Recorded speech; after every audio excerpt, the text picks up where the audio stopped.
আসসালামু আলাইকুম। আমন্ত্রণ জানাচ্ছি কৃষি সংবাদের সঙ্গে আছি আমি ফারহানাইমা। এখনকার এই সংবাদ আয়োজন একই সঙ্গে চ্যানেল আইয়ের ইউটিউব চ্যানেল এবং চ্যানেল আইয়ের ওটিটি প্ল্যাটফর্ম আইস্ক্রিনে লাইভ স্ট্রিম হচ্ছে।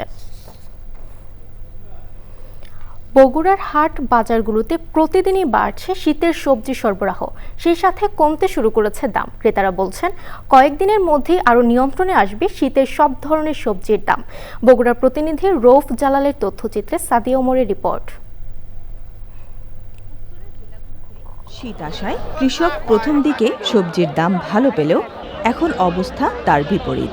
পাইকারি দর ফুলকপি প্রতিটি 4 থেকে 7 টাকা, শিম প্রতি কেজি 40 থেকে 50 টাকা, মূলা 5 টাকা, লাউ 17 টাকা এবং নতুন পাতা পেঁয়াজ 20 টাকা কেজি দরে বিক্রি হচ্ছে। সবজি চাষিরা বলছেন শীতের প্রথম দিকে সব সবজিতে ভালো দাম পেয়েছেন।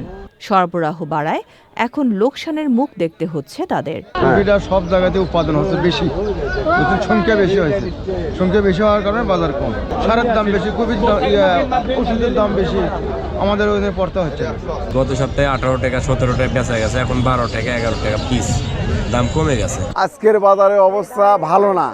আগে যে বাজার ছিল সেই বাজারটা এখন নাই, সব জিনিসের দাম কমে গেছে।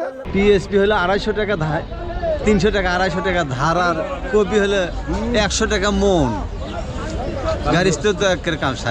পাইকাররা বলছেন কিছুদিনের মধ্যে সাধারণ মানুষের ক্রয় ক্ষমতার মধ্যে আসবে এসব শীতের সবজি। ক্যারেস আলু যেটা সেটা কেনা হলো 860 টাকা মন, আর পেঁয়াজ কেনা হলো আপনার হলো 2500 টাকা মন, আর বেগুন এটা বেচে কেনা হচ্ছে 34 টাকা কেজি।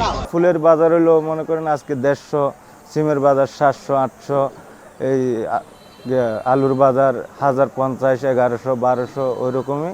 প্রতিদিন বগুড়ার হাটে প্রায় 80 থেকে 100 ট্রাক সবজি সরবরাহ হয় ঢাকাসহ দেশের বিভিন্ন জেলায়। Sadia Omar, channel I. রাজবাড়ী সদর উপজেলার আহলাদীপুর এলাকায় বিষ প্রয়োগ করে হাবিবুর রহমান নামে এক কৃষকের 6 বিঘা জমির মসুর ক্ষেত নষ্ট করেছে দুর্বৃত্তরা। এতে ওই কৃষকের অন্তত 1.5 লাখ টাকার ক্ষতি হয়েছে বলে জানিয়েছেন ওই কৃষক। ক্ষতিগ্রস্ত কৃষক হাবিবুর রহমান বলেন, রাতের আধারে ঘাস মারার ঔষধ প্রয়োগ করে মসুর ক্ষেত নষ্ট করেছে দুর্বৃত্তরা। এই 6 বিঘা জমিতে অন্তত 30 মণ মসুর পাওয়া যেত।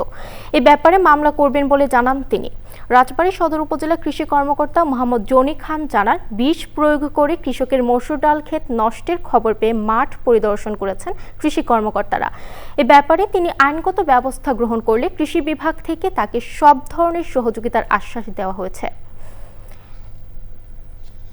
এই ছিল কৃষি সংবাদ। পরবর্তী সংবাদ দেখার আমন্ত্রণ রইল। ধন্যবাদ সবাইকে।